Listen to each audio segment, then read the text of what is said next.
The mop pressed against oil-stained concrete, spreading dirty water into cracks that had swallowed decades of grease and rust.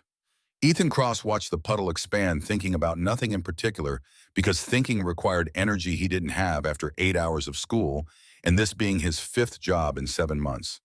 The garage smelled like gasoline and leather that had absorbed too many years of sweat, but it wasn't the worst place he'd worked. At 15, he'd already scrubbed floors at 3 diners, sorted laundry at a facility that fired him for arriving 12 minutes late, and stocked shelves at a grocery store until the manager decided teenagers weren't worth the liability insurance. This job paid Kate $60 for 4 hours of mopping, hauling, and keeping his mouth shut. No questions about social security numbers or work permits or why a kid his age needed money badly enough to show up at Ironwood Garage with calloused hands and desperate eyes. A biker with a gray beard and leather vest covered in patches pointed at a puddle near the tool rack. His voice carried the rough edge of someone who'd spent decades shouting over motorcycle engines. "Kid, you missed the spot." Ethan dragged the mop over without responding. The garage stretched bigger than it looked from outside, motorcycles lining walls in various states of assembly. Some had been stripped to bare frames, skeletons waiting for resurrection. Others gleamed under fluorescent lights like they'd just rolled off showroom floors, chrome catching every angle of illumination. Men worked in focused silence, their hands moving over engines with precision that came from genuine love rather than obligation. Nobody talked much, which suited Ethan fine. Conversation meant questions, and questions meant explaining things he'd rather keep buried. Another biker gestured toward a door at the back of the garage, his voice flat with authority. "Storage room needs clearing. Boxes, old parts, whatever you find. Stack everything by the dumpster." Ethan grabbed a flashlight from the workbench and headed in. The storage room made the garage look pristine by comparison, darker, dustier, crammed with shelves that sagged under weight they were never designed to carry. He sneezed twice before reaching the first box, dust motes dancing in the flashlight beam like tiny planets in personal orbit. He was dragging a crate of rusted chains toward the door when the lights swept across the far wall. The mop slipped from his hand, clattering against concrete, with a sound that seemed too loud for the enclosed space. Someone had painted a mural there, not the crude graffiti that marked most abandoned buildings, but real art executed with care and skill. A woman stood at the center, her face turned slightly to the side, eyes sharp and focused, like she was staring down something dangerous that existed just beyond the frame. Dark hair pulled back tight, jaw set hard with determination that looked more like defiance. And on her right shoulder, visible where her leather vest hung open, a tattoo of a hawk and flight wings spread mid-strike. Ethan knew that face. He'd seen it every night for 8 years in the photograph Patricia Whitmore kept on the living room shelf, the one she dusted every Sunday with a tenderness that made his chest ache. The one she said was all they had left of the woman who had given birth to him and died when he was 7. His mother? Grace Cross. The flashlight trembled in his hand. His throat closed up, breath catching somewhere between his lungs and mouth. He took a step closer, then another, until he stood directly in front of the mural.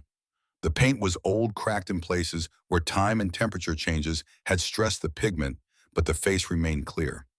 The hawk tattoo matched exactly down to the curve of each feather. Even the small scar above her left eyebrow appeared in perfect detail. The one Trish said came from falling off a bike when Grace was 12, a childhood injury that marked her forever. A voice came from behind, careful rather than harsh. "You know her." Ethan spun around. The bearded biker stood in the doorway, 3 others gathered behind him, with faces shadowed by the inadequate light. Their presence felt heavy, expectant, like they'd been waiting for this moment, and now that it had arrived, nobody knew quite how to proceed. The bearded man stepped into the room. Up close, Ethan could see his vest had a name patch sewn above the left pocket, Saint. The nickname carried weight in the single syllable, suggesting either religious devotion or the kind of patience required to deal with situations that would break lesser men. "I asked you a question, kid. You know her?" Ethan couldn't speak. His chest felt tight, compressed by some invisible force that made breathing an active effort rather than automatic response. Saint's voice remained steady. "I asked you a question." The words came out broken, cracked in the middle like ice, giving way under pressure. Ethan swallowed and tried again. "That's my mom." The bikers exchanged glances. One muttered something Ethan didn't catch, syllables swallowed by the room's peculiar acoustics. Saint stepped closer, studying Ethan's face with intensity, usually reserved for engine diagnostics or weather patterns that might turn dangerous. Drop the mop. Come with me. Ethan's voice came out louder than intended, carrying desperation he immediately regretted revealing. Why is her picture on your wall? Why do you have her face painted like that? Saint turned and walked out without answering. Jonas looked back at the mural one final time. His mother stared past him, frozen in paint, holding secrets she'd never bothered to share. Secrets that apparently involved leather-clad bikers and murals painted with reverence, usually reserved for saints or martyrs. He followed. Saint led him through the garage and into a side office that smelled like old coffee and motor oil. The room was small, cluttered with trophies whose plaques had tarnished to illegibility, helmets hanging from hooks, like captured enemy heads, and photographs pinned to a corkboard in no particular order. One wall featured a map of Washington state marked with red pins clustering around Seattle and spreading outward in patterns that suggested either territorial expansion or points of significant interest. Saint closed the door and sat on the edge of a metal desk that had seen better decades. Sit down. Ethan stayed standing, spine rigid with defiance born from years of being told what to do by people who had no real authority over his life. Tell me why you have her picture. Saint rubbed his jaw, studying Ethan like he was deciding something important. How much truth to reveal? How much burden a 15-year-old kid could carry without breaking? What did your guardian tell you about your mother? The question felt like a trap, but Ethan answered anyway. Trish said she was a waitress. She died in a car accident when I was 7. His hands curled into fists at his sides, nails biting crescents into palms. Why? Saint was quiet for a long moment, then spoke with careful precision. That mural isn't random art. It's our emblem. Every club has one. Ours is modeled after the strongest fighter we ever had. He paused, letting the weight settle. Falcon. Ethan blinked confusion, replacing anger. What? Your mother's road name. Falcon. The word felt wrong in his mouth, sharp-edged and foreign. My mom wasn't a biker.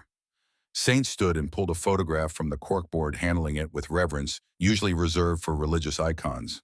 He handed it to Ethan. The image showed a younger version of Grace standing between two motorcycles, arms crossed, wearing the same leather vest from the mural. She looked fierce, confident, nothing like the soft-faced woman in Trish's photograph who smiled with gentle, maternal warmth. This Grace looked like she could take on the world and win. She worked at the diner, but that was her cover, her real work. Saint's voice dropped lower, intimate, despite the industrial surroundings. She was part of a network that pulled people out of bad situations. Very bad situations. Ethan stared at the photo. His mother's eyes looked different here, harder, but also alive in a way he'd never seen before. The disconnect between these two versions of the same woman created cognitive dissonance that made his head hurt. I don't understand. You don't have to. Not yet. Saint took the photo back and pinned it carefully to the board, positioning it exactly where it had been before, like even millimeters mattered.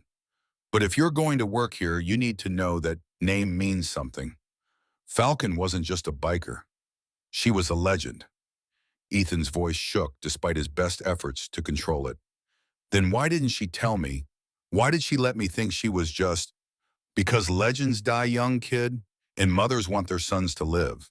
Something cracked inside Ethan's chest, a structural failure he couldn't name or repair.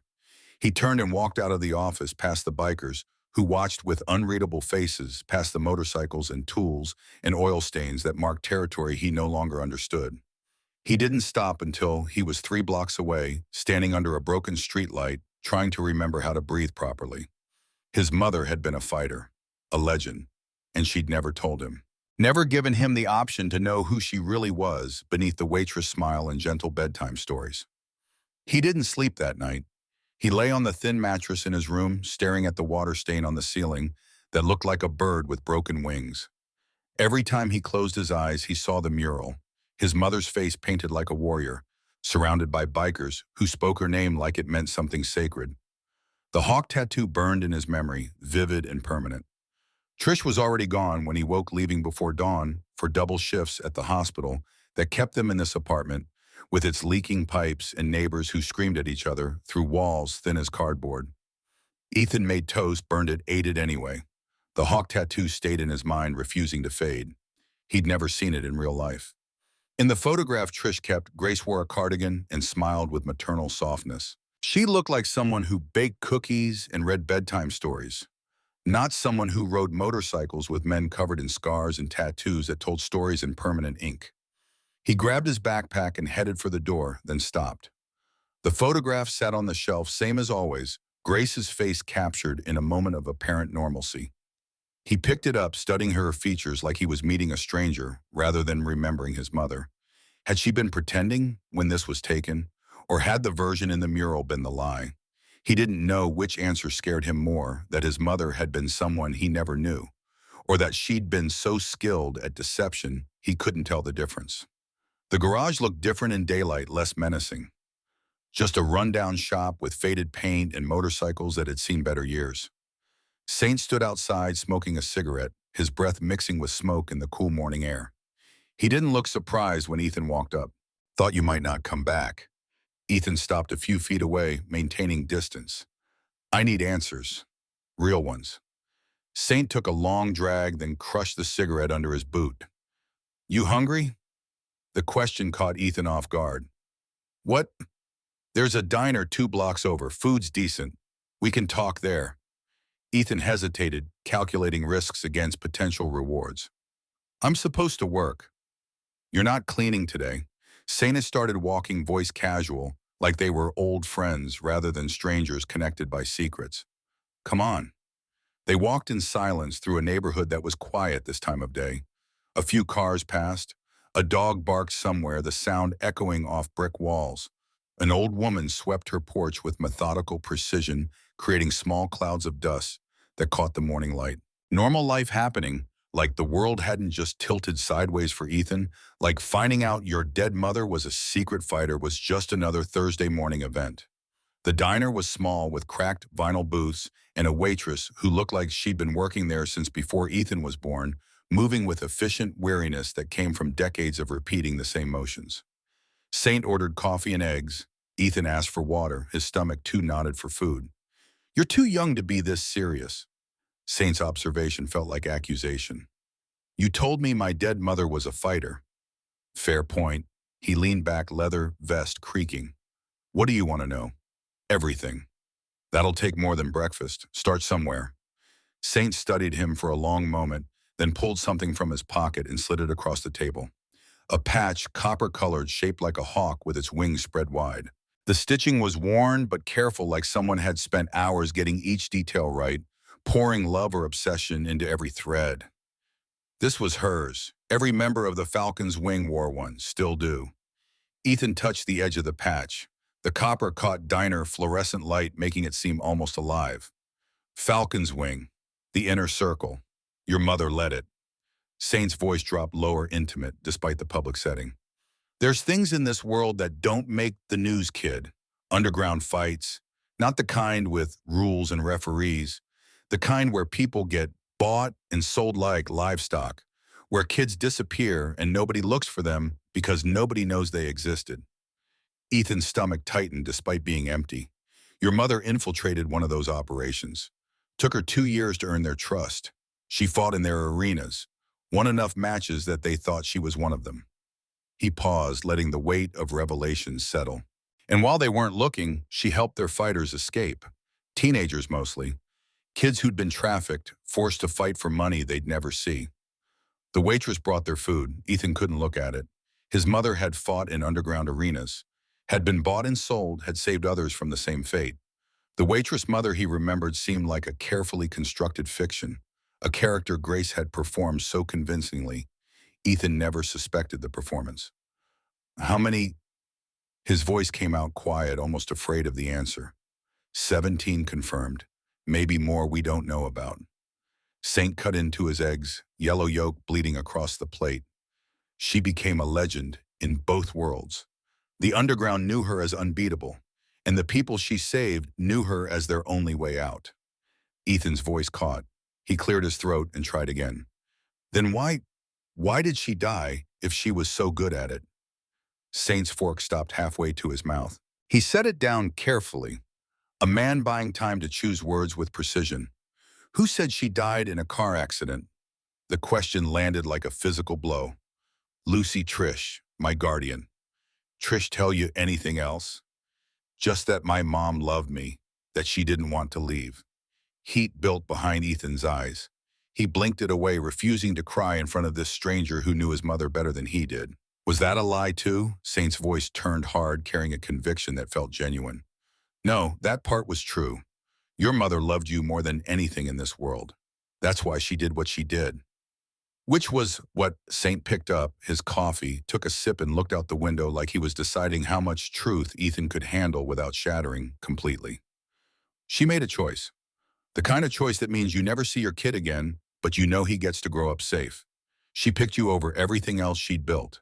Over the club, over the fights, over being Falcon. Ethan shook his head, rejecting the logic. That doesn't make sense. If she wanted me safe, why did she leave? The words hung in the air between them, heavy with implications Ethan couldn't fully process. Saint stood up, threw cash on the table, and headed for the door. Ethan sat frozen for 3 seconds before scrambling after him, chair scraping against linoleum. Wait, what does that mean? Who would have killed me? Saint stopped on the sidewalk and turned. His face looked older in sunlight, creased with years of things he didn't talk about, secrets that weighed on him like physical burdens. The same people who are looking for you right now. Ethan walked home in a daze, Saint's words looping through his mind like a song he couldn't stop hearing. The same people who are looking for you right now. He'd asked what that meant, but Saint had just shaken his head and told him to go home, lock the doors, stay inside until tomorrow. Like that explained anything. Like being told shadowy people were hunting him was normal information that didn't require immediate elaboration. The apartment was still empty when he got back. Trish's shift didn't end until 8, leaving Ethan alone with questions that multiplied faster than he could process them. He dropped his backpack by the door and went straight to the shelf, grabbing the photograph of Grace. He turned it over. Nothing written on the back, just blank cardboard and dust accumulated over years of careful display. He set it down and opened his backpack to grab his phone, but something else fell out instead. The copper hawk patch lay on the floor, catching afternoon light through the window. Ethan stared at it. He hadn't put it there. He'd left it on the diner table when Saint walked out. Someone must have slipped it into his backpack while he wasn't looking, a message or gift whose meaning remained unclear. He picked it up, turning it over in his hands. The stitching was intricate, tiny loops of thread forming feathers, talons, fierce eyes that seemed to watch him with judgment. On the back, someone had sewn a small cloth label with faded ink. F7, F for Falcon. But what did the 7 mean? The front door opened. Ethan shoved the patch into his pocket as Trish walked in, already pulling off her hospital badge. She looked exhausted, her scrubs wrinkled, her hair falling out of its ponytail in ways that suggested the shift had been particularly brutal. Dark circles under her eyes spoke to years of working doubles to keep them housed and fed. Hey baby, you eat. She dropped her purse on the counter and headed for the fridge. Yeah. Ethan stayed by the shelf, watching her with new awareness. How much did she know? How many lies had she told to protect him from truths he apparently needed protection from? Trish, can I ask you something? Of course. She pulled out leftover pasta and grabbed a fork. Did my mom ever ride motorcycles? Trish's hand froze on the container. For just a second, less than a heartbeat, her whole body went still. Then she turned, forcing a smile that didn't reach her eyes. Why would you ask that? Just wondering. Her voice carried too much casual dismissal, performing normalcy that felt increasingly suspicious. Your mama worked at Rosie's diner, you know that. She opened the container and stabbed at the pasta, not looking at him. Where's this coming from? Ethan pulled the patch from his pocket and held it up. Trish dropped the fork. It clattered against the counter sauce, spattering across the laminate in patterns that looked like blood. Her face went pale, all color draining, until she looked like she might faint. Where did you get that? Her voice came out sharp, almost afraid. Found it at my job. He took a step closer. What is it? Trish crossed the kitchen in 3 strides and snatched the patch from his hand. She stared at it like it might burn her, then looked up at Ethan with something close to panic in her eyes. You're working at a garage. Which one? Ironwood. It's just cleaning work. Oh God. Trish pressed her hand to her mouth. Oh God, Ethan, no. What's wrong? She turned away from him, gripping the counter. Her shoulders shook. Ethan realized she was crying, tears falling silently in ways that made his chest ache. Trish, I promised her. Her voice broke on the words. I promised I'd keep you away from that life. I promised you'd never have to know. Ethan felt something cold settle in his chest, heavy and permanent. Know what? Trish wiped her eyes and turned back to him. When she spoke, her voice was steadier, but her hands trembled as she held out the patch. Your mama wasn't a waitress. I mean, she was, but that wasn't... She took a shaky breath. She was part of something bigger, something dangerous. The words fell between them like stones dropped in still water, creating ripples that expanded outward until they touched everything Ethan thought he knew about his life. The falcon's wing. Trish's eyes widened. They told you. Some of it, not enough. He took the patch back. Why didn't you tell me? Because she died protecting you from it. Trish's voice rose, cracking with emotion that had been building for 8 years. She gave up everything. Her crew, her purpose, her whole identity, so you could have a normal life, so you wouldn't grow up thinking violence was the answer to everything. What Violent Saint said she helped people escape. She did. Trish sank into a chair, suddenly looking much older than 42. Your mama was part of a vigilante network. They targeted underground fighting rings, the kind where people get trafficked and forced to fight for other people's money. Real brutal stuff, Ethan, the kind that gets people killed. Ethan sat down across from her, the patch heavy in his hand. How do you know all this? Because I was her emergency contact, the person she trusted to take you if anything happened. Trish reached across the table and grabbed his hand, squeezing hard enough to hurt. When you were 7, she came to me in the middle of the night, said the syndicate had found out she was helping their fighters escape. They'd put a target on her back and on you. On me, I was just a kid. That's exactly why. They knew the best way to hurt her was through you. Trish squeezed his hand, tighter knuckles white with pressure. So she made a plan, faked a car accident, made it look like she died and disappeared. Ethan pulled his hand back, the words not making sense even as they registered. You're telling me she's been alive this whole time? No, baby. Trish's eyes filled with tears again. She died 3 years after the accident. I got a letter from Saint telling me she was gone for real. Some kind of infection from an old fight wound. She died alone, Ethan, because she couldn't risk coming back to you. The room went silent, except for the hum of the refrigerator, a mechanical heartbeat that filled the space where words should have been. Ethan looked down at the patch in his hand. F7, Falcon's 7th year, her 7th rescue. It didn't matter. What mattered was that his mother had lived 3 years thinking he believed she was already dead, 3 years of isolation, because she loved him too much to risk his safety for her own comfort. Why didn't she come back after? His voice sounded hollow, emptied of emotion by shock. After she got everyone out, Trish's whisper barely carried across the table.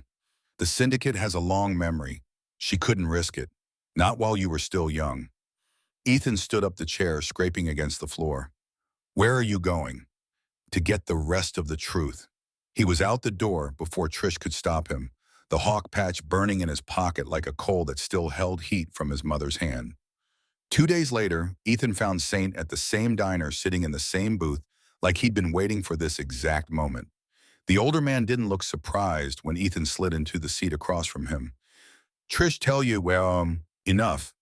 Ethan pulled out the hawk patch and set it on the table between them. But I want to hear it from you. The real version, not the one she tried to soften. The waitress came over. Saint ordered coffee and pie. Ethan shook his head when she looked at him, appetite dead. You should eat something. Saint's observation felt like concern rather than suggestion. I'm not hungry, I'm angry. Fair. He leaned back, studying Ethan with those sharp, weathered eyes that had seen too much to be shocked by teenage rage. What do you want to know? Everything you didn't tell me before. How bad it really was. What she actually did. Ethan's jaw tightened. And why the hell she thought leaving me was better than staying. Saint was quiet until the waitress brought his order. He took a sip of coffee, grimaced like it was too hot, then set the cup down carefully. You know what a concrete pit is? Ethan shook his head. It's where they held the fights, underground parking garages mostly, Old warehouses, basements of buildings that don't officially exist anymore. They'd put up chain link walls, pack in a crowd, and throw two people in the center. Saint's voice stayed level, but his eyes went distant, looking at memories he'd rather forget. No rules, no stopping. You fight until someone can't get up or until someone's dead, whichever comes first. Ethan's stomach turned. They trafficked kids, teenagers mostly, forced them to fight. If you won, you got to eat. If you lost, you fought again the next night with broken ribs and concussions. Some nights you'd fight twice. Saint picked up his fork, but didn't use it. Your mother fought in those pits for 18 months before they trusted her enough to let her near the holding cells. The number hit Ethan like a physical blow. 18 months.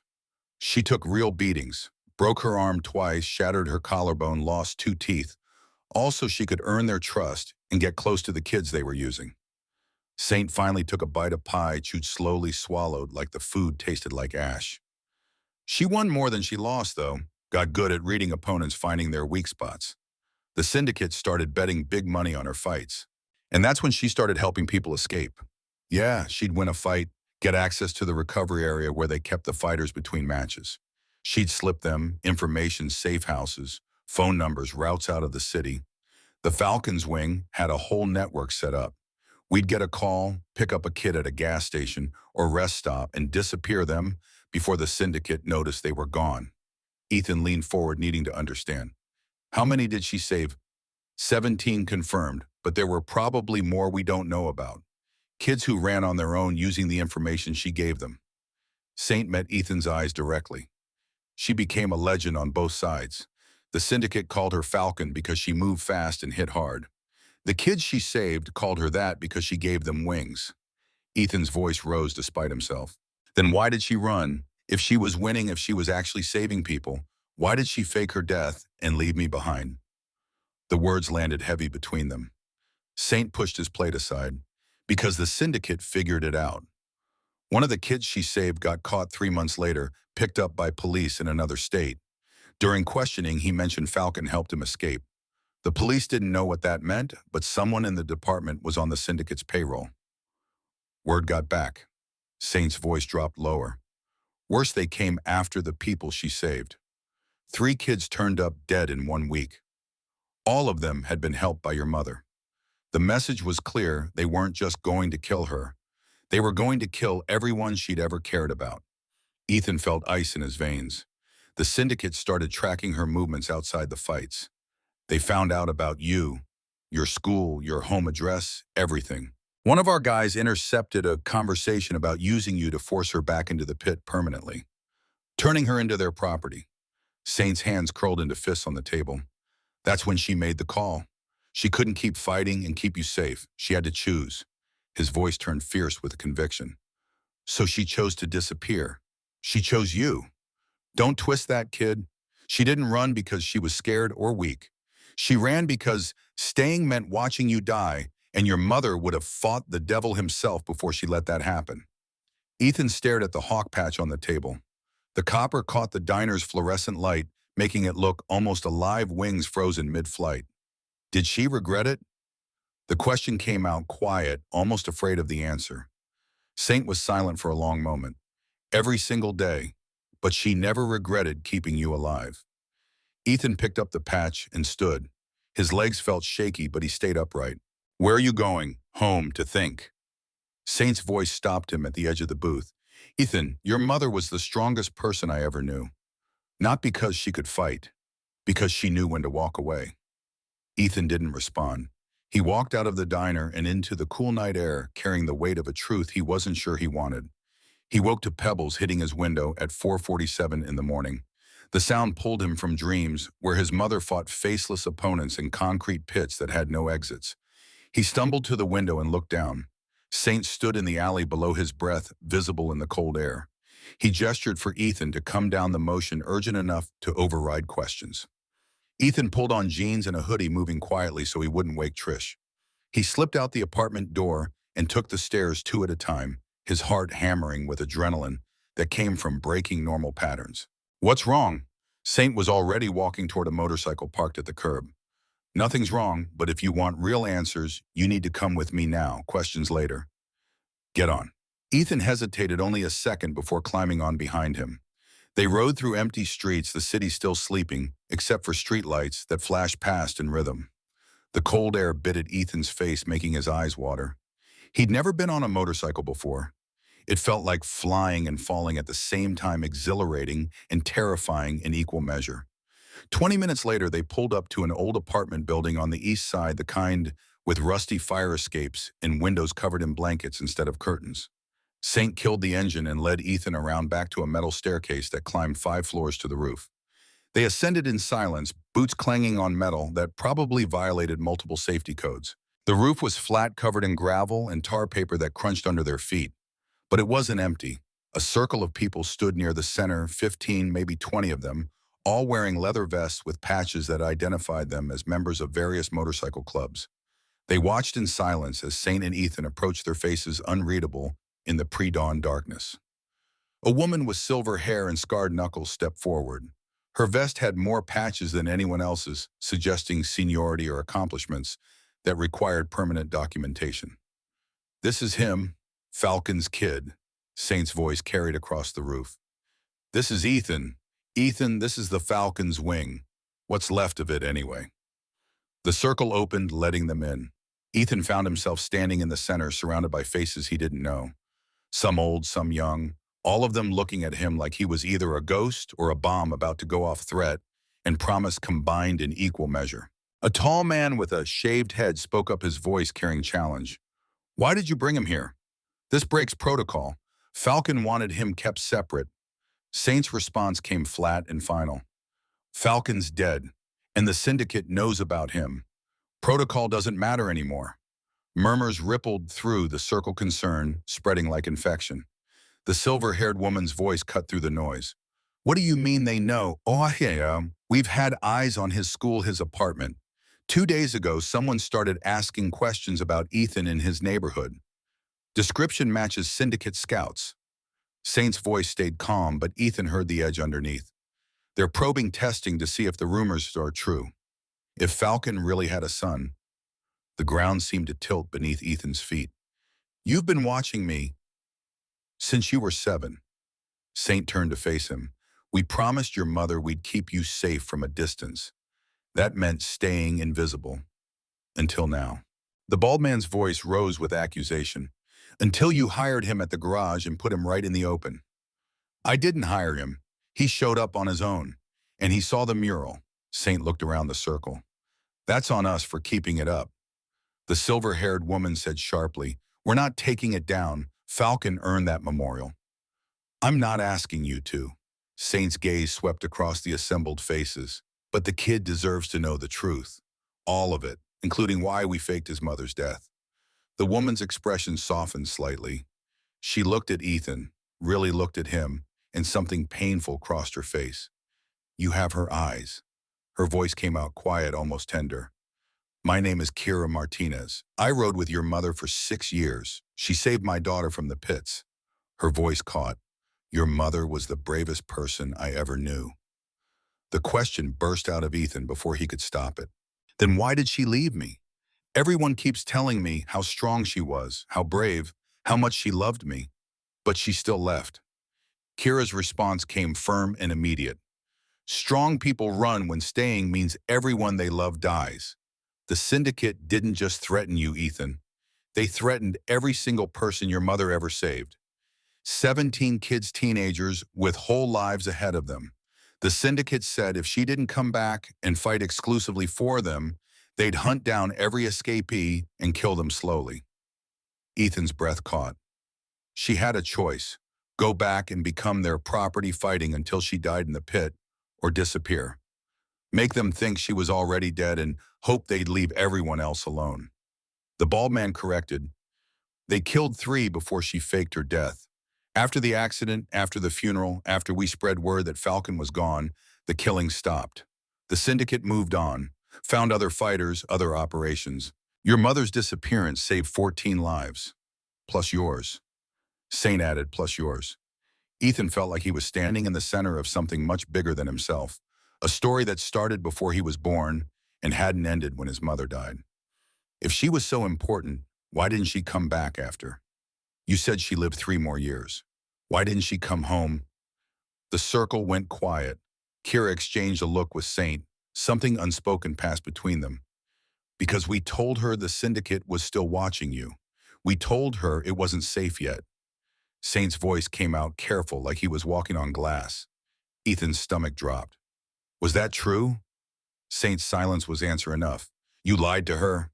Ethan's voice rose. You kept her away from me when she didn't have to be. Kira stepped forward, voice firm. We kept her alive. The syndicate had informants everywhere, Ethan.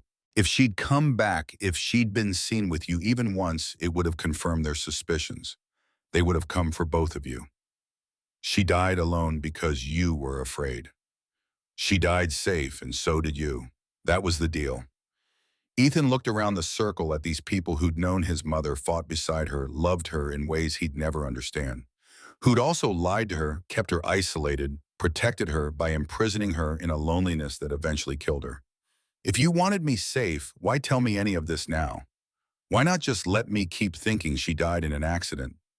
Kira stepped forward and placed something in his hand. A phone, old cracked screen, but powered on. Because your mother left something for you, and we think it's time you saw it. Ethan stared at the phone in his hand, but before he could turn it on, Saint's own phone buzzed. Then another. Then 3 more went off around the circle like dominoes falling. Saint pulled his phone out, looked at the screen, and his face went hard. Everyone off the roof, now. What is it? Kira moved beside him, reading over his shoulder. Oh God, what's happening?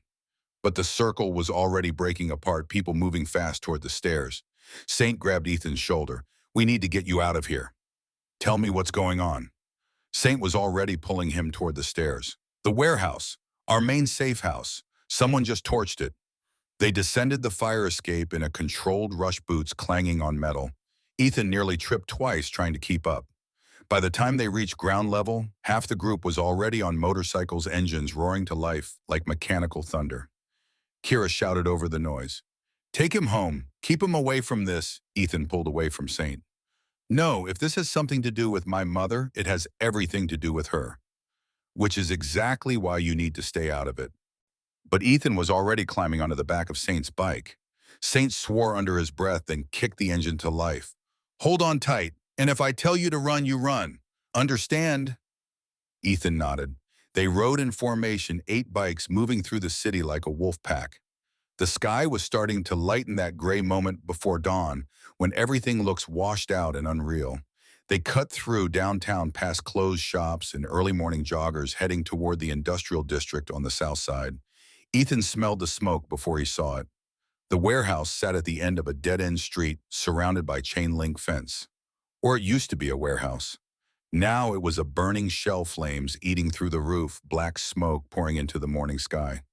2 fire trucks were already there, hoses trained on the blaze. Saint stopped his bike a block away. The others pulled up beside him, engines idling. He turned to Ethan. Stay here. This time Ethan didn't argue. He watched as Saint and Kira walked toward the fire line, flashing something to one of the firefighters. They talked for minutes, too far away for Ethan to hear. Then they walked along the fence line to the back of the lot.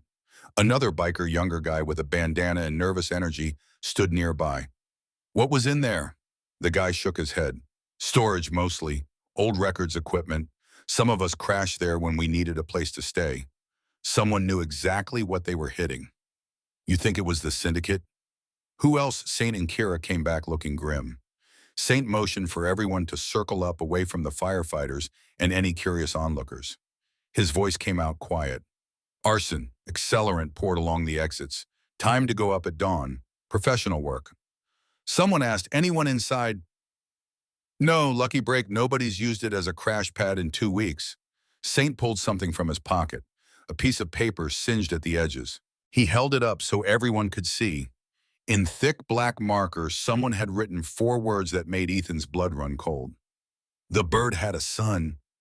Every eye turned toward him. Kira's voice cut through the silence. They know he exists, and they know we've had contact with him. The bald man demanded, how we've been careful. Nobody's talked. Doesn't matter how. What matters is they're sending a message. Saint's voice stayed level. They burned the warehouse because it was connected to Falcon. Now they're telling us they know about Ethan. We need to move him. Tonight. Get him out of the city. Ethan stepped forward, voice coming out stronger than he felt. No, I'm not running. My mother ran to protect me.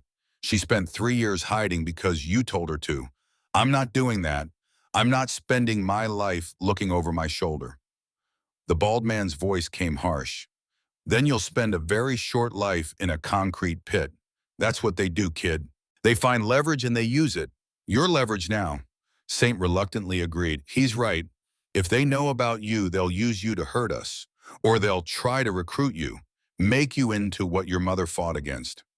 Why would they want me? I can't fight. Kira's voice came quiet. You're Falcon's son. In their world, that's mythology. They'll want to prove they can break you like they couldn't break her. Or they'll want to turn you into their fighter and undo everything she stood for.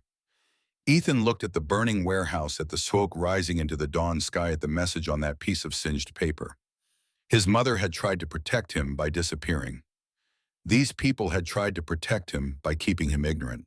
And now the very thing they'd all feared had happened anyway. The syndicate knew he existed. The war his mother thought she'd ended by dying had just begun again, and Ethan was standing at the center of it, whether he wanted to be or not. Before anyone could respond to the message on the singed paper, phones buzzed again around the circle. The sound cascaded through the group like a wave, each notification triggering the next. Saint pulled his phone out, stared at the screen, and his expression shifted from concern to something darker. Everyone move. Now. Kira looked over his shoulder, her face draining of color. What now? The circle was already fragmenting, people heading toward their bikes with practiced urgency that suggested this wasn't their first emergency evacuation. Saint grabbed Ethan's arm, not roughly, but with enough force to communicate severity. We're leaving, different route than we came. Tell me what's happening. Saint was already moving, pulling Ethan toward his motorcycle. Video message, sent from unknown number. He held up his phone. The preview image showed a concrete room with chain-link walls, the same kind of fighting pit Saint had described at the diner. Ethan's stomach dropped. Saint hit play. A distorted voice spoke over the static image, electronically modified to sound inhuman. Falcon flew away, but her chick is still in the nest. We'll be watching. Tell him we remember his mother fondly. Tell him we have unfinished business. The video ended. Ethan's mouth went dry, tongue sticking to the roof of his mouth. Kira's voice cut through his paralysis. They're not just watching anymore. They're hunting. Saint pulled Ethan onto the bike, kicked the engine to life. They split from the larger group, taking turns that seemed designed to confuse anyone trying to follow. Doubling back through residential neighborhoods, cutting through parking lots, making sure nobody could track their destination. The morning sun was fully up now, painting everything in harsh light that made the night's events feel surreal, like they'd happened to someone else in a different timeline. They ended up in a neighborhood Ethan didn't recognize. Old brick buildings with barred windows and graffiti that had been painted over so many times the walls looked like abstract art documenting decades of urban decay. Saint parked in an alley behind what looked like an abandoned gym. He unlocked a side door with 3 different keys, each one turning a separate deadbolt. Inside, the air smelled like old sweat and liniment. Decades of physical effort absorbed into walls and floorboards. Punching bags hung from chains in dim light that filtered through grimy skylights. A boxing ring sat in the center, its ropes frayed but intact canvas stained with patterns that might have been sweat or blood or both. What is this place? Ethan's voice echoed off concrete walls. Recovery center for fighters who got out. Saint led him past the ring toward a hallway in the back. Your mother helped set it up, gave people a place to heal, learned to fight differently for themselves instead of someone else's money. The hallway was lined with lockers, most of them dented and scratched, bearing the scars of people who'd come here carrying violence. They needed to unload somewhere safe. Saint stopped at one near the end, number 17. The lock had been cut off years ago, leaving just a hasp that swung freely. This was hers. Ethan stepped closer. The locker door hung slightly open, waiting. Saint gestured. Go ahead. He pulled the door wide.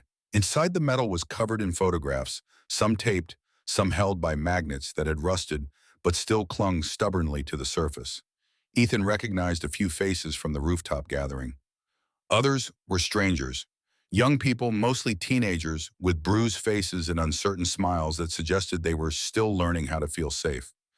The ones she saved, she kept their pictures, wanted to remember why she did it. Saint's voice came from behind, quiet with reverence. On the shelf inside sat a pair of cracked leather gloves worn thin at the knuckles, a vest with a hawk patch sewn on the back identical to the one Ethan carried in his pocket, and a phone that looked newer than the one Kira had given him, but still outdated by current standards. Ethan picked up the gloves. They were smaller than he expected, proportioned for hands that could cup a child's face when kissing him goodnight. The memory hit him with physical force, Grace's palms warm against his cheeks, her voice soft with love, as she told him to sleep well, dream of dragons and knights and happy endings that seemed possible when you were 7 and your mother was still alive. The phone has video files encrypted. Took us 2 years after she died to crack the code. Saint leaned against the lockers. When we finally did, we realized she'd been documenting everything. Every fight, every rescue, every piece of evidence she collected against the syndicate. White insurance. She knew if something happened to her, someone needed to finish what she started. Saint's pause carried weight. There's something else in there. A list. Ethan set down the gloves and picked up the phone. The screen lit up, battery still half full, like someone had been keeping it charged out of devotion or habit. The background showed a hawk in flight against a blue sky wing spread in the moment before striking prey.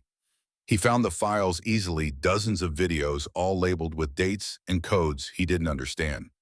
But there was also a document titled simply, Still Breathing. He opened it.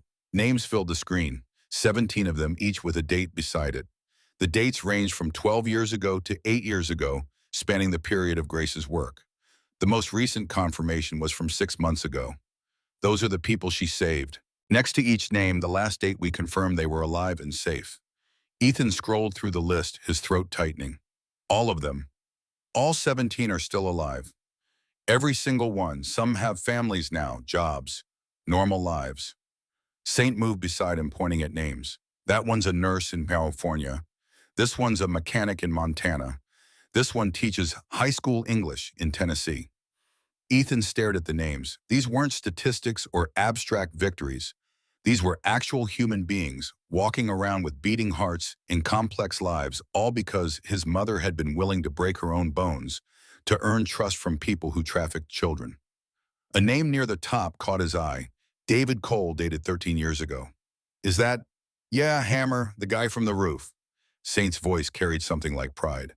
Your mother pulled him out when he was 16. He'd been fighting for 2 years. Broken jaw, 3 cracked ribs. She got him out, brought him here. Then he joined the wing to help her do the same for others. The cycle of salvation, violence transforming into protection. Ethan looked around the gym with new understanding, seeing it not as abandoned building, but as temple where broken people learn to become whole. Why did she keep fighting after she started rescuing people? Why didn't she just stop before they figured it out? Saint was quiet for a long moment, his answer coming carefully. Because they kept bringing in new kids. Every time she saved one, they'd traffic 2 more. She couldn't walk away while that was happening. Wasn't in her nature. So she just kept going until they caught her. She kept going until she had you. Then she had to choose. Saint's hand settled on Ethan's shoulder, grip firm, but not controlling. Your mother didn't quit because she was weak. She quit because she finally had something more important than the fight. Ethan closed the phone, looked at the photographs covering the locker door.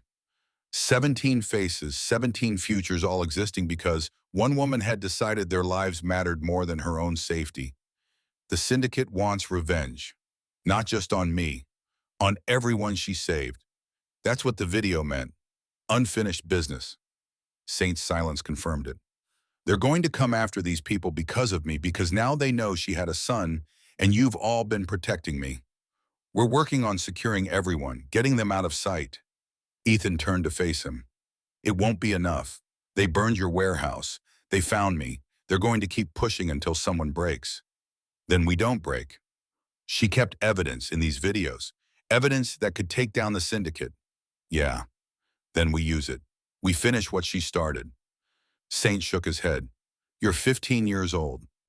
Ethan's voice came out steadier than he felt, surprising himself with the conviction behind the words. I'm Falcon's son, and I'm done hiding. He told Saint he needed to use the bathroom, then slipped out the gym's back exit while Saint was on the phone with Kira, voice low and urgent as he discussed security protocols. Ethan had Grace's phone in his pocket, the one with all the evidence, and he had a plan that would probably get him killed, but felt necessary in a way he couldn't fully articulate. The videos Grace had recorded showed faces, locations, dates, men in expensive suits watching fights like they were sporting events rather than human suffering, placing bets, exchanging money in patterns that suggested organized crime rather than isolated incidents. If Saint was right about the encryption being cracked 2 years ago, then the Falcon's wing had been sitting on this evidence without using it. Too careful, too protective, too worried about consequences to actually take action. Ethan needed to be reckless. He found an internet cafe still open in a neighborhood where nobody asked questions if you paid cash. The guy behind the counter didn't even look up from his phone when Ethan handed him $20 for an hour of computer time. Ethan had spent enough time online to know where the underground forums lived. The dark corners of the internet where people bought and sold things that weren't legal, where fighters and organizers communicated in code about events that happened in basements and warehouses. It took him 20 minutes to locate the right forum, a place where the language was deliberately vague, but the meaning clear to anyone who knew what they were looking for. He created an anonymous account, then posted in the general discussion thread, typing quickly before doubt could stop him. Falcon's chick still remembers how to fly. Iron Yard, midnight. Come alone and we'll talk about unfinished business. He used his mother's road name deliberately, the signature phrase Saint had mentioned. If the syndicate was monitoring these forums, and he was betting everything they were, they'd see it within minutes. Jonas logged off, paid for a bottle of water he didn't drink, and walked back into the night. His phone buzzed immediately. Trish calling. He silenced it. Then it buzzed again, a text from an unknown number. Where are you? Saint had somehow gotten his number, probably from Trish during one of their coordination calls about keeping Ethan safe. He typed back quickly, finishing what she started. Don't follow me. He turned off his phone completely, removing even the possibility of being tracked. The Iron Yard was an abandoned shipping facility on the waterfront, all rusted cranes and stacked containers covered in gold droppings and graffiti, declaring territorial claims that no longer mattered. He'd heard about it from kids at school, the place where people went to do things they didn't want witnessed. Drug deals, fights, exchanges that required darkness and the sound of water to cover whatever needed covering. It was only 9 in the evening. He had 3 hours. He found a spot behind a shipping container where he could watch the entrance, sat down with his back against cold metal, and opened Grace's phone again. He scrolled through the videos, watching pieces of her secret life unfold in fragments. His mother in a fighting pit, circling an opponent twice her size with focused intensity. His mother talking quietly to a terrified teenager through chain link, her voice too low for the camera to catch, but her expression radiating compassion. His mother counting money with men whose faces she'd carefully kept in frame, documenting their features for future evidence. In one video, she spoke directly to the camera. Her face was bruised, one eye swollen shut, but her voice came out steady with purpose that transcended physical damage. If you're watching this, I'm probably dead. That's okay. I made my choices. She wiped blood from her lip. But the people in these videos, the ones placing bets, running the fights, trafficking the kids, they're still out there. Someone needs to stop them. Someone needs to make sure what happened to these kids never happens again. She leaned closer to the camera. Whoever you are, don't try to fight them alone. They're too big, too connected. Take this evidence to someone who can use it properly. Federal agents, journalists, someone with power. Promise me you won't try to be a hero. The video ended. Ethan closed his eyes and leaned his head back against the container. Sorry, Mom. I'm not good at keeping promises. Footsteps on gravel made him freeze. Multiple sets moving fast with coordination that suggested military or law enforcement training. Ethan peered around the edge of the container and saw shadows converging on his position, at least 6 people moving with practiced efficiency. His heart hammered. The syndicate couldn't have found him this fast. He'd only posted an hour ago, been careful about covering his digital tracks. A voice cut through the darkness, familiar and angry. Ethan Reed, you've got 5 seconds to show yourself before don't I drag you out. Saint, not the syndicate. Ethan stood up slowly, raising his hands in surrender. How did you find me? Saint emerged from shadows with Kira and four others from the Falcon's wing. None of them looked happy, their expressions ranging from concerned to furious. You think we don't monitor those forums? Saint grabbed Ethan's shoulder, not gently. You think we're amateurs? I posted anonymously. You used your mother's signature phrase. Kira's voice came out cold as winter wind. Unfinished business. And she used that exact wording in her last message to the syndicate before she disappeared. Anyone who knew Falcon would recognize it immediately. That was the point. I wanted them to know it was real. I wanted them to come. Saint's grip tightened. So you could do what? Exactly fight them. You don't know how. Negotiate. You have nothing they want except yourself. Die heroically, because that's the only way this ends, kid. I have the evidence. I was going to trade it for a promise they'll leave everyone alone. Kira shook her head, the gesture sharp with frustration. The syndicate doesn't make deals, Ethan. They make examples. Your mother learned that the hard way. Ethan pulled away from Saint. So what I just hide forever, let them burn down everything she built while I pretend to be normal. You stay alive. That's what she wanted.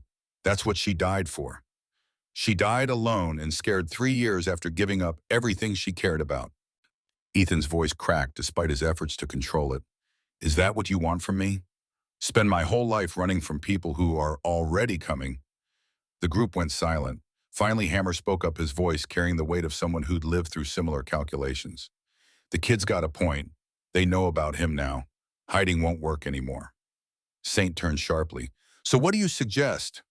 We do what Falcon would have done. We go on offense. Hammer's jaw set with determination. But we do it smart, and we do it together. Ethan looked at Saint. What's smart look like? Saint stared at him for a long moment, then sighed like a man accepting defeat he'd been trying to avoid. Not using yourself as bait, and definitely not posting on forums that the syndicate monitors. He pulled out his own phone. But if we're going to draw them out, we'll need a better trap than an empty shipping yard at midnight. Ma, Kira asked, what did you have in mind? Saint's smile was sharp and dangerous. We give them exactly what they asked for. A meeting at Iron Yard. But instead of Ethan walking in alone, they'll find something they really don't want to see. Which is proof that Falcon's evidence is about to go public. They had 2 hours to set up. The Falcon's wing moved through the shipping yard like ghosts, each member taking position among the rusted containers and silent cranes. No motorcycles this time. They'd parked blocks away and come in on foot, turning silence into a weapon. Ethan crouched behind a forklift with Saint watching Kira coordinate positions through hand signals, refined over years of operations that required stealth. Hammer scaled a container stack with binoculars, his movements efficient despite the height. Others disappeared into shadows Ethan couldn't track, becoming part of the industrial landscape. How many you think will come? Ethan whispered the question. Depends on how seriously they take the threat. Could be 2 scouts, could be 20 enforcers. Saint checked his watch. Either way, we're not here to fight. Then why are we here? To deliver a message. Saint pulled out a modified tablet, the device looking like standard technology but clearly customized for purposes Ethan could only guess at. Your mother's evidence is encrypted on 7 different servers across 4 countries. We've had it backed up since we cracked her phone.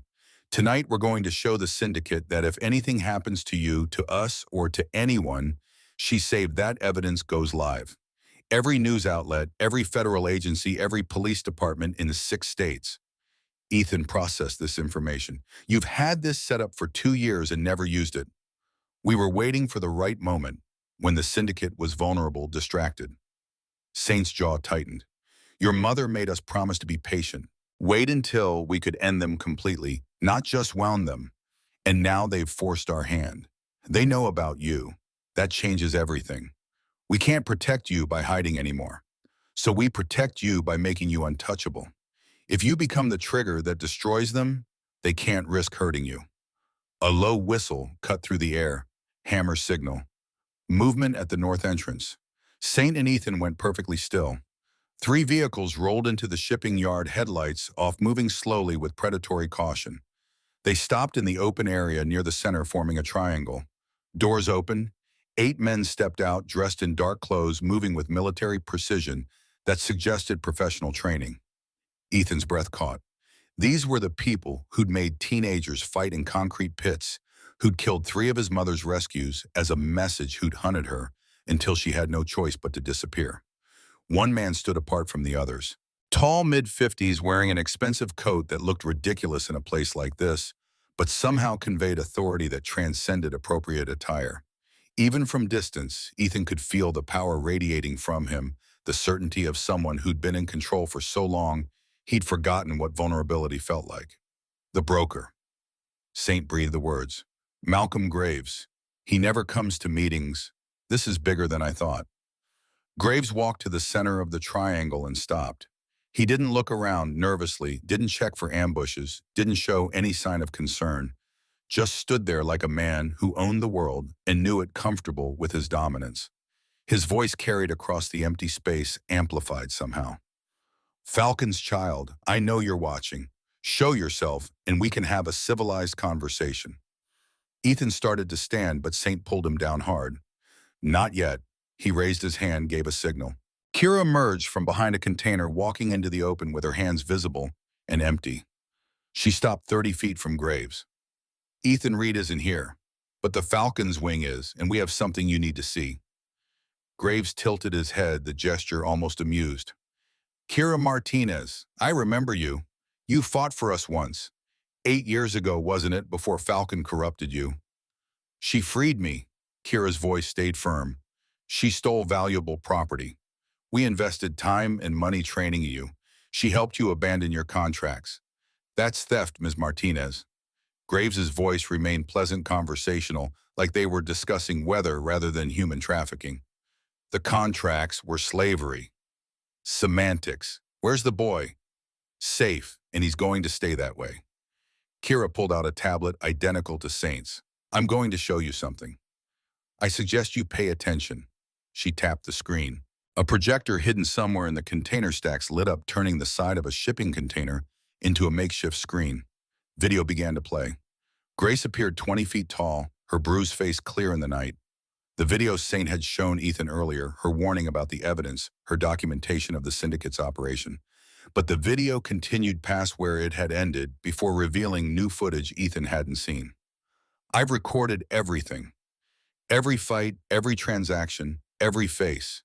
I have bank accounts, wire transfers, property records. I have video of federal officials taking bribes. I have testimony from 17 rescued fighters willing to go on record. If anything happens to me or to anyone I've saved, this evidence goes public. The video cut to new images, documents, spreadsheets, photographs. A comprehensive indictment of the entire operation laid out with prosecutorial precision. Graves's pleasant expression never changed, but his hands clenched at his sides, betraying emotion. His face refused to acknowledge. Well, that's a powerful threat. Or it would be if Falcon were still alive. She's dead, but her insurance policy isn't. Kira's voice carried certainty. The evidence is backed up and ready to release. All it takes is one command. And what stops me from taking that tablet from you? Nothing. The tablet's just for show. Kira smiled without humor. The real trigger is with someone you'll never find. Someone who has strict instructions. If the Falcon's wing stops checking in every 48 hours, everything goes public. If Ethan Reed is harmed, everything goes public. If anyone on Falcon's list of rescued fighters is touched, everything goes public. Graves was quiet for a moment. Then he laughed, a genuine sound that echoed off the containers. You're bluffing. If you really had this set up, you would have used it years ago. We were honoring Falcon's wishes. She wanted to wait until the evidence was complete. Until we had everything needed to end you permanently, not just inconvenience you. Kira's voice turned cold. And now you made it personal. You came after her son. That changes the rules. Graves studied her, then looked around the shipping yard, calculating odds and positioning, trying to determine how many wing members were hidden and where. An interesting dilemma. If I kill the boy, you release the evidence and destroy my operation. If I leave him alone, I look weak. My competitors will smell blood. Saint's voice called out as he stood Ethan beside him. There's a third option. You disappear. Shut down the fighting rings. Dismantle the trafficking networks. Vanish. We keep the evidence locked away, and you get to live quietly somewhere far from here. Ethan's heart pounded as Graves's attention fixed on him. Falcon's son, you look like her. Same eyes, same stubborn jaw. He took a step forward. Your mother cost me millions of dollars and years of work. She humiliated me in front of my associates. And you think I'll simply walk away because of some videos? Ethan surprised himself with the steadiness in his voice. I think you'll walk away because the alternative is prison, or worse. Graves smiled. There are things worse than prison, boy. Ask your mother. Oh, wait, you can't, because she spent 3 years hiding in fear before dying alone. Ethan felt rage surge through him, but Saint's hand on his shoulder kept him grounded. She died free. Can you say the same? Graves's smile faded. He gestured to his men. They climbed back into their vehicles, without a word, the dismissal more threatening than any verbal challenge. Graves took one last look around the shipping yard at Kira, at Saint, and Ethan at Shadows where he knew others were hiding. This isn't over. A piece of paper doesn't stop bullets. Hammer called out from his container perch. No, but 18 witnesses with cameras do. Say hello to the internet, Graves. We've been streaming this whole conversation. Graves's face went rigid. He got in his vehicle without another word. All 3 cars rolled out of the iron yard, leaving only tire tracks and silence. Ethan's legs felt weak. He sat down hard on the gravel. Did we really stream that? Saint shook his head. No, but he won't know for sure until he checks, and by then he'll be too paranoid to make a move. Kira walked back over, tucking her tablet away.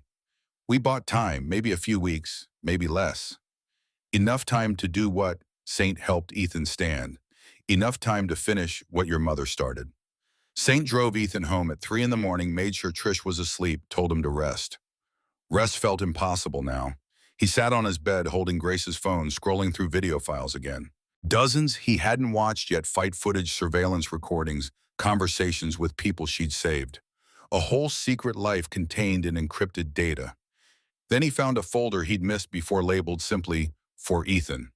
His finger hovered over it for a long moment before tapping it open. One video file. The thumbnail showed Grace sitting in a dim room looking directly at the camera. She looked tired, older than he remembered, drawn with exhaustion that went beyond physical.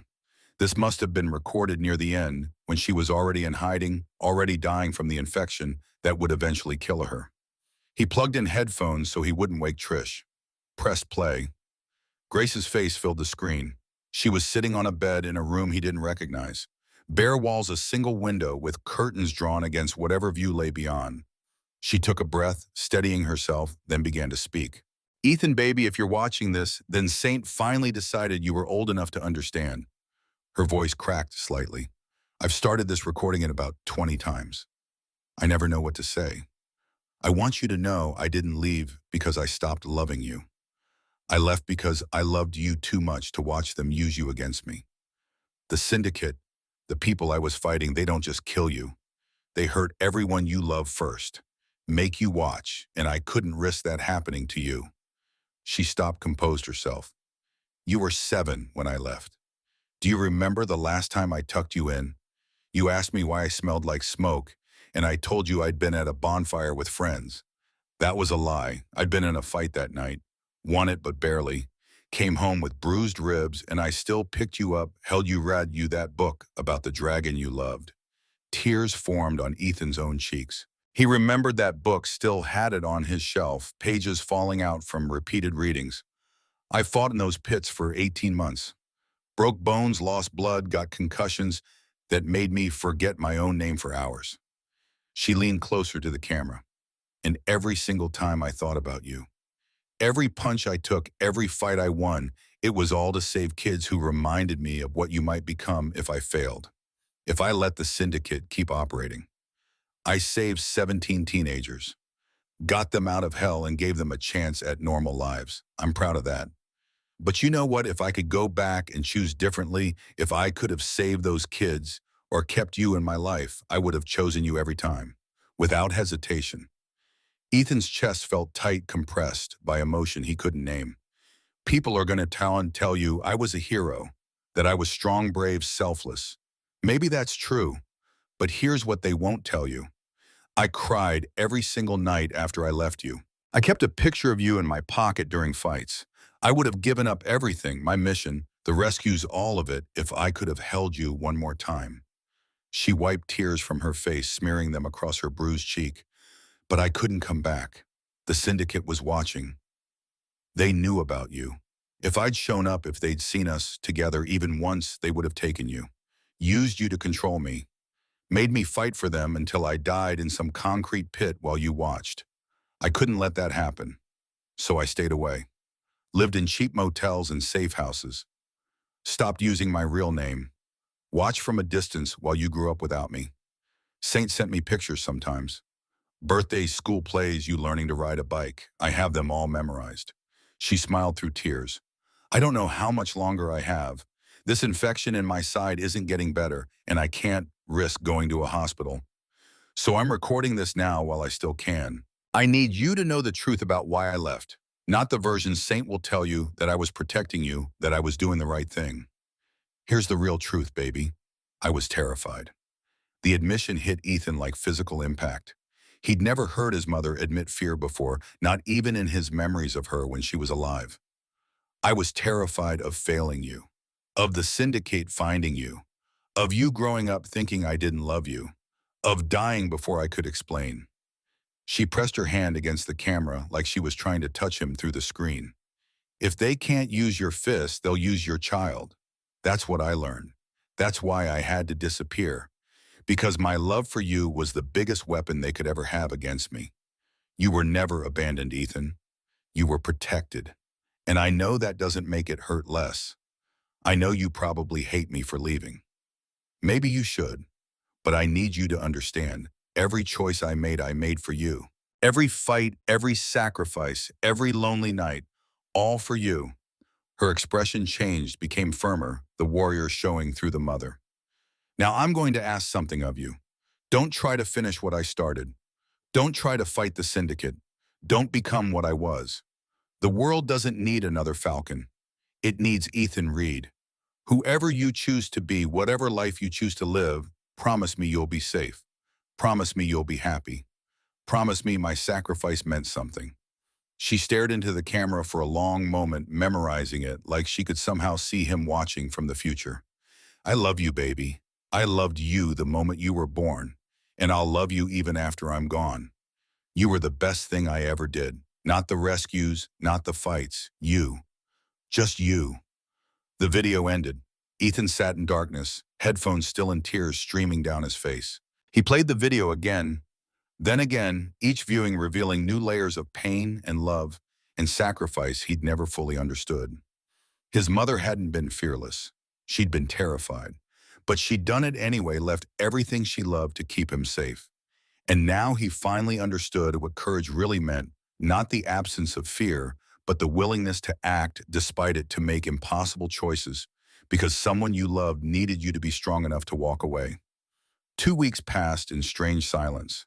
No more burned warehouses, no threatening messages, no shadowy figures asking questions in Ethan's neighborhood. The syndicate had gone quiet, and the absence of threat felt more dangerous than overt aggression. Saint said it meant Malcolm Graves was regrouping, planning his next move with the caution that came from realizing his opponents weren't as weak as he'd assumed. Kira said it meant he was scared that the evidence threat had achieved exactly what they'd hoped.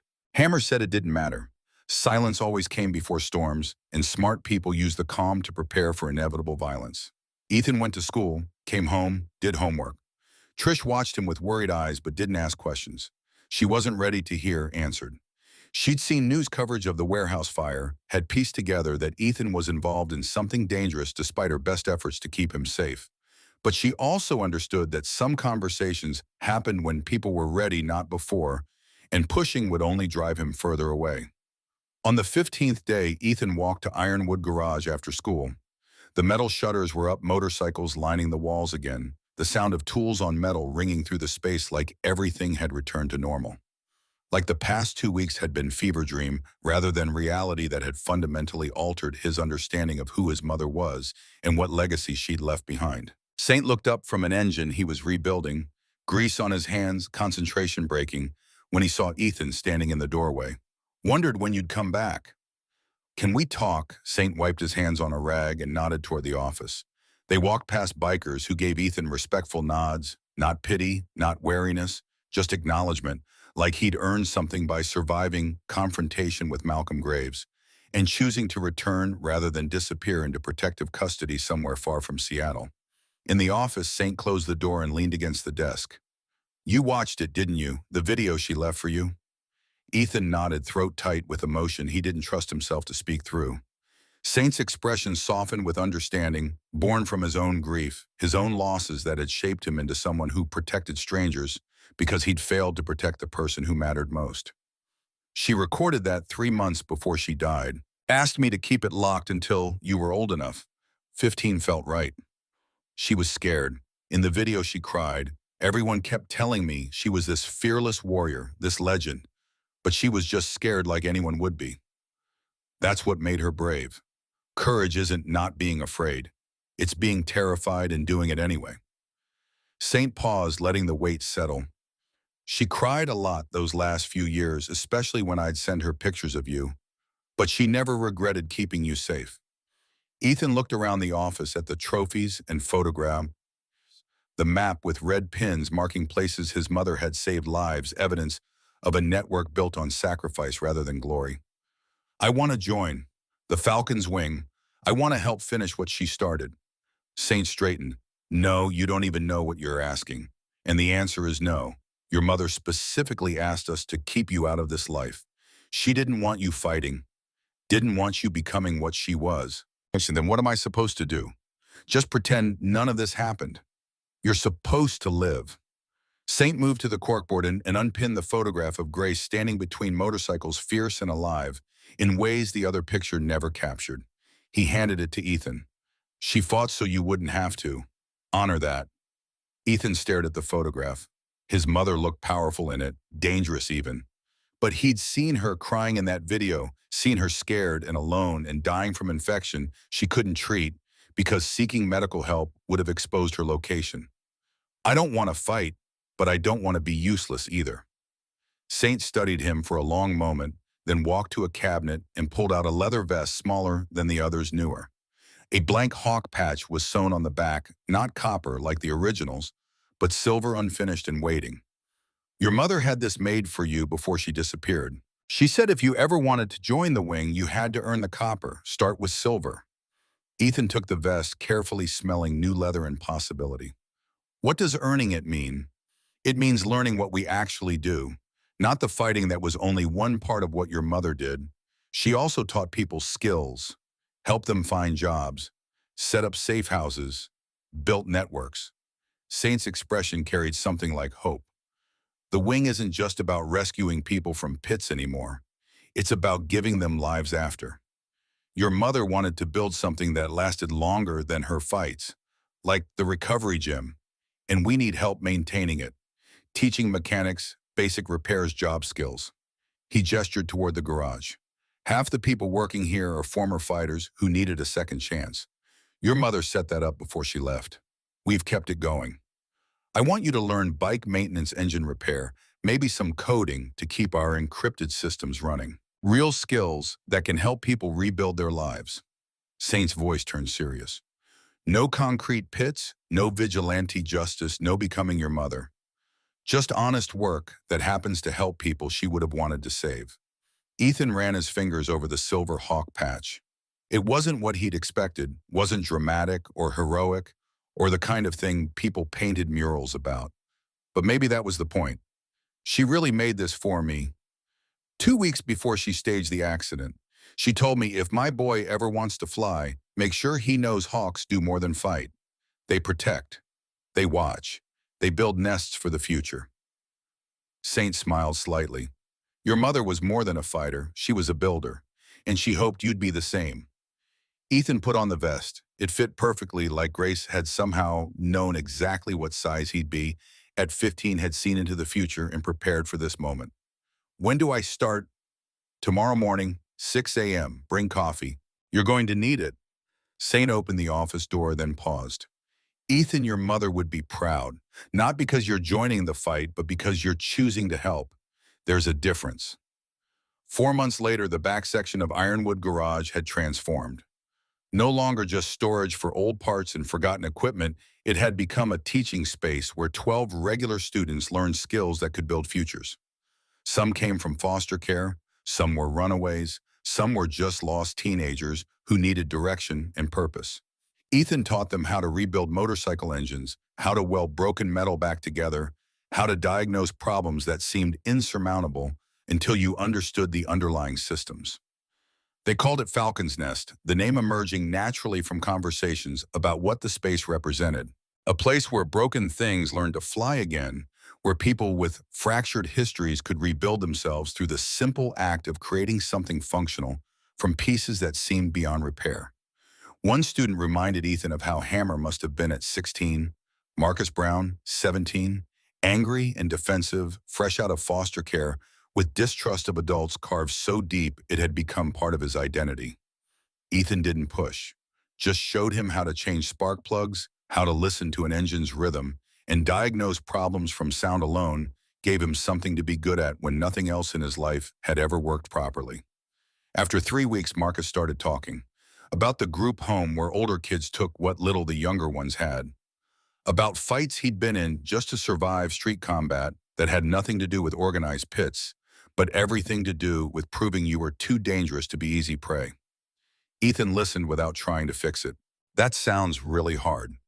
The acknowledgement meant more than solutions ever could. Marcus looked at him with something like gratitude. Why do you do this workshop thing? Why do you care? Ethan thought about Grace's video about her crying every night about choosing to save strangers because she couldn't save herself from the systems that had failed her.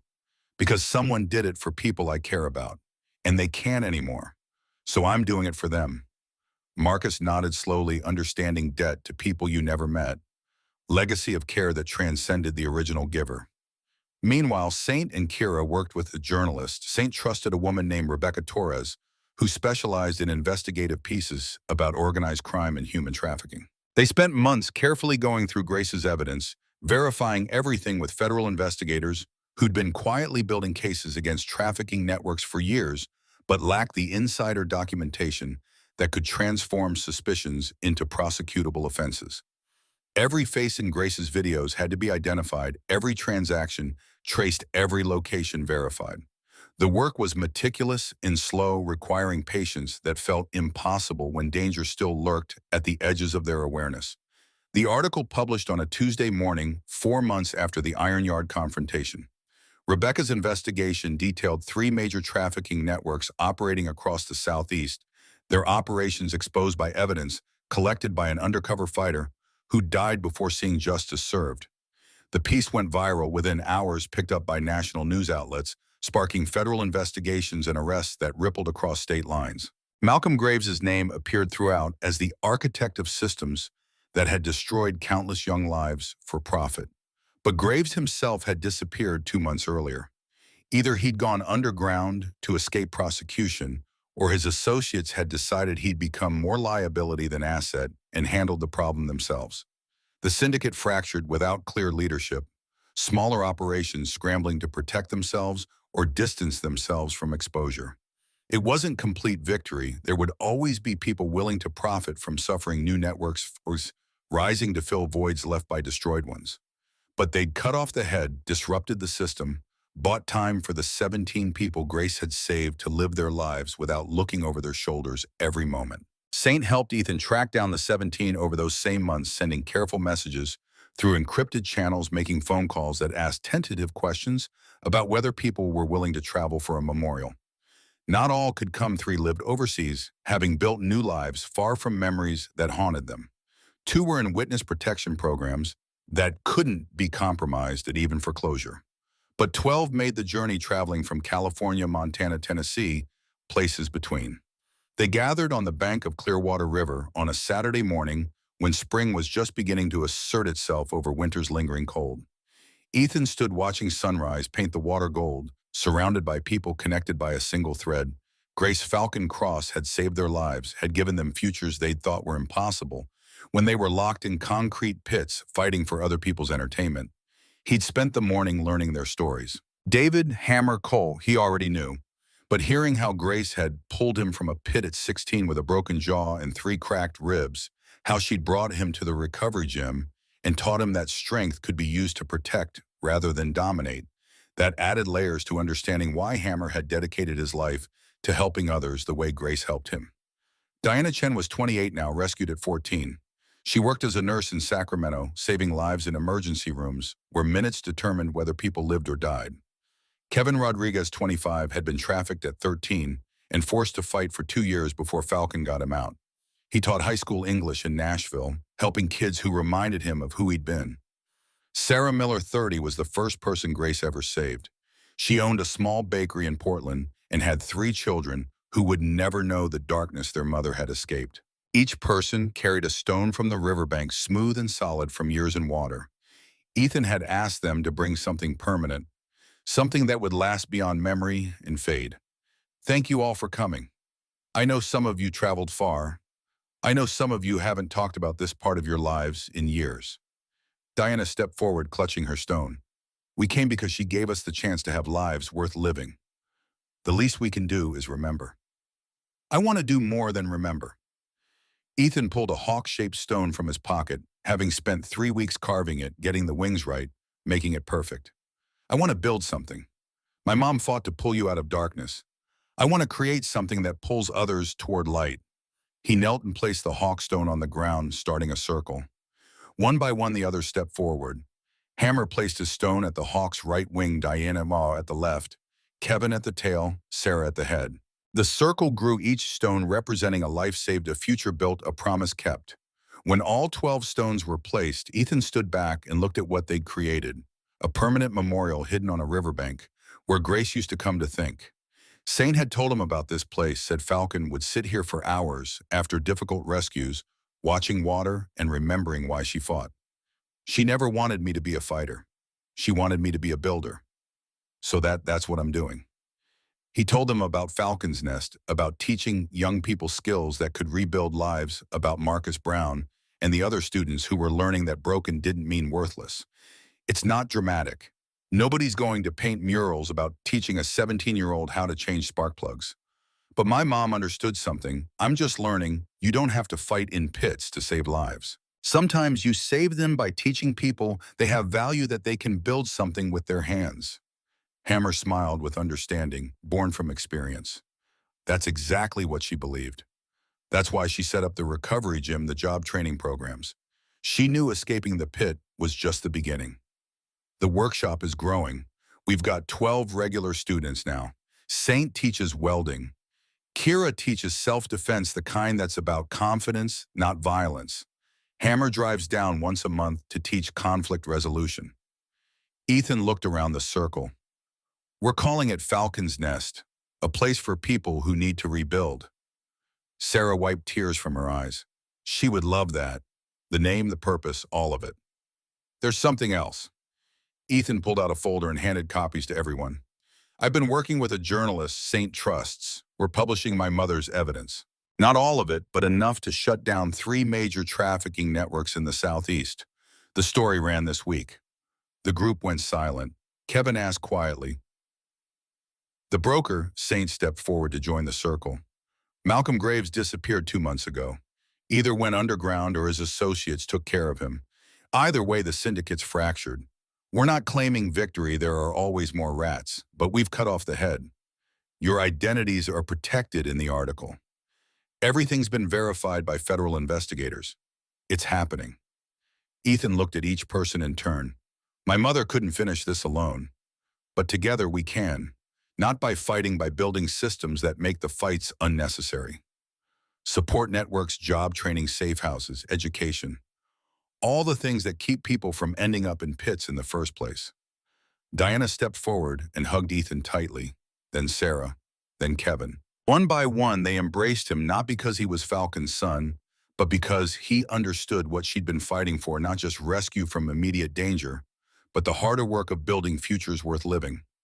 As the sun rose higher, one of the 12 stepped back from the circle. Thomas Wright, 26, rescued 10 years ago. Something wrong in his body language, tension radiating from him like heat from a fire that had been smoldering too long. I need to say something. His voice shook. Everyone turned to face him. Saint immediately tensed, body language shifting to alert. Thomas. They found me 3 years ago.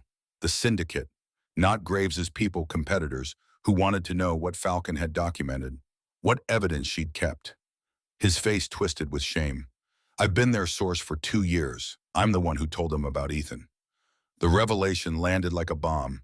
Hammer moved fast, positioning himself between Thomas and Ethan. Kira's hand went to her phone, probably alerting others. Diana gasped, stepping back. Sarah pulled closer to the group, protective instinct activated by betrayal. They threatened my family, my wife, my kids. They knew where we lived. Showed me photos of them at school, at the grocery store. Said if I didn't cooperate, they'd put my children in the same pits Falcon saved me from. Tears streamed down his face. I tried to give them just enough to keep them satisfied, but not enough to actually hurt anyone. I thought I could protect everyone, but I couldn't. I failed you all. Saint's voice came out deadly calm. What did you tell them? That Ethan existed, that he was working at Ironwood, that you had Grace's evidence on encrypted servers, that you were planning to publish. Thomas looked at Ethan directly. I'm sorry. Your mother saved my life, and I betrayed her son. I don't expect forgiveness, but I had to tell the truth before we completed her memorial. Why confess now? Ethan asked the question everyone was thinking. Because it's over. The article published. Evidence is already with federal investigators. There's nothing left for them to threaten me with. I stopped responding to their contacts 3 weeks ago when I knew they couldn't stop publication. He looked around the circle. I deserve whatever judgment you give me, but I needed you to know the truth.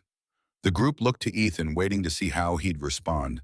He thought about Grace's video about her admitting fear about people doing terrible things when they're scared for people they love. He looked at Thomas, who was 16 when trafficked, who Grace had saved, who then had his own family threatened, who tried to protect both sides and failed. Did you tell them where we are right now? Thomas shook his head violently. No, I stopped feeding them information when the article was verified. They can't stop it anyway.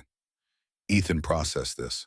The man before him was both victim and perpetrator, had been saved, then used that salvation as leverage to hurt others, had tried to walk an impossible line between protecting his family and honoring his debt to Grace. My mother understood something I'm still learning, that people do terrible things when they're scared for people they love. That survival makes you make choices you never thought you'd make. He looked at Thomas directly. You betrayed me, you put me in danger, but you also just confessed when you could have stayed silent forever. That took courage too. I don't forgive you. Not yet. Maybe not ever. But I understand why you did it. And I understand that you're trying to make it right now. Saint's voice cut through with finality.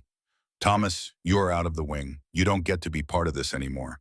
But your family stays protected. We'll make sure syndicate remnants don't retaliate. That's what Grace would have wanted. Thomas nodded, tears still flowing. Thank you, both of you. For what it's worth, your mother would be proud of who you're becoming. He walked away from the circle without looking back, shoulders hunched with shame, but also lighter, like confession had released weight he'd been carrying too long. The group stood in uncomfortable silence, processing betrayal and understanding, and the complicated reality that sometimes good people did terrible things for understandable reasons.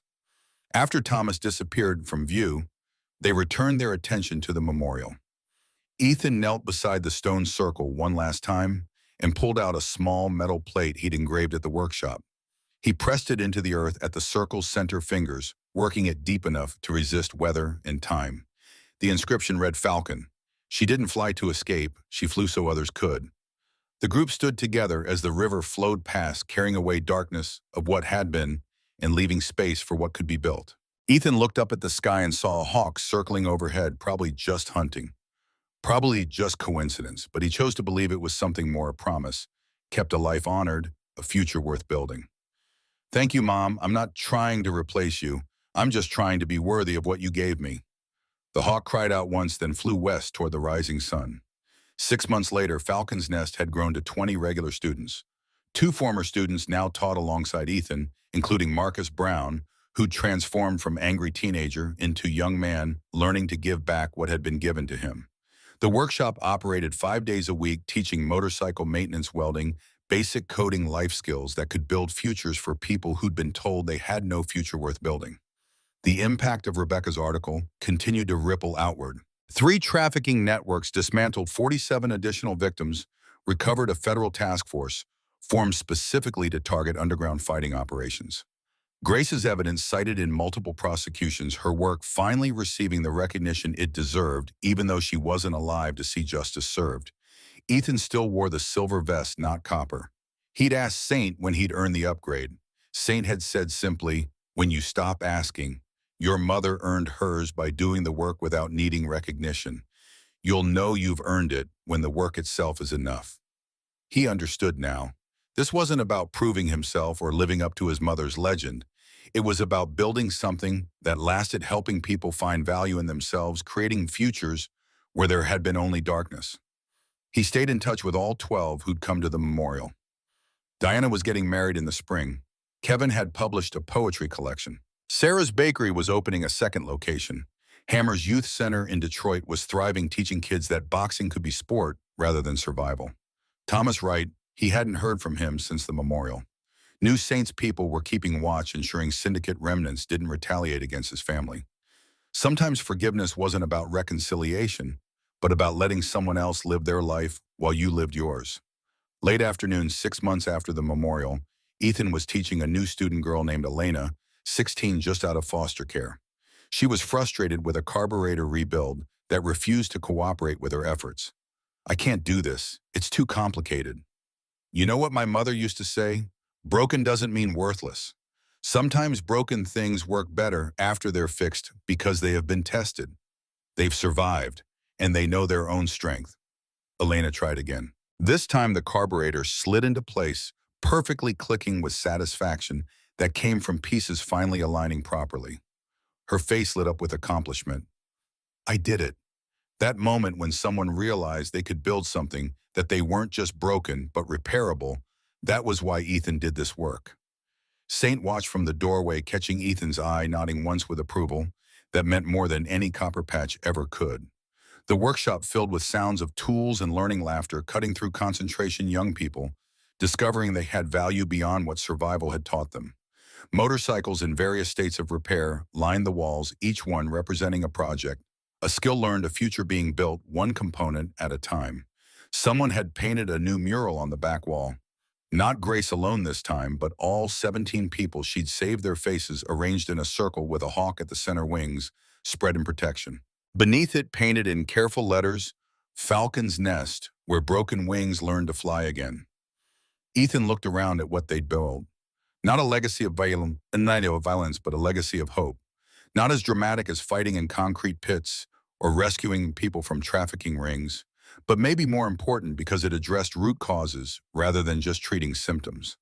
He thought about his mother sitting by Clearwater River after difficult rescues, watching water, and remembering why she fought. He understood now that she'd been trying to build this all along, not just saving people from immediate danger, but creating systems that would outlast her, that would continue helping people long after she was gone. Thunder didn't have to be loud. Steel didn't have to be a weapon. Sometimes the strongest thing you could do was teach someone how to fix what was broken, including themselves. Sunday morning, Ethan returned to Clearwater River alone. He visited the stone circle, placed fresh wildflowers at the center beside the metal plate with his mother's inscription. He sat on the bank watching water flow past, carrying away what had been and making space for what could be built. "I'm building, Mom, just like you wanted. Not fighting, building. Hope that's enough." Wind picked up, carrying the smell of water and new growth. Somewhere in the distance, a hawk cried. Ethan smiled. "Yeah, I hear you." He stood, brushed off his jeans, the silver vest catching morning light. He headed back toward the garage, toward the workshop, towards students waiting to learn that broken didn't mean worthless, that futures could be built from fragments if you had patience and skill and people willing to show you how. Grace Cross had fought to give him this future. Now he was building futures for others, continuing work she'd started, honoring sacrifice she'd made. The bird had a son, and he'd learned to fly not by fighting but by building nests where others could find their wings. Falcon's Nest would continue growing. More students, more skills, taught more lives rebuilt from broken pieces. The work wasn't dramatic or heroic in ways that made good stories, but it mattered. That was enough. Ethan Cross walked toward sunrise, toward the garage where Marcus was probably already waiting, toward Elena, who needed to learn that she could build things with her own hands, toward all the broken people who needed to know they were repairable. His mother had given him life twice, once when she bore him, once when she died to protect him.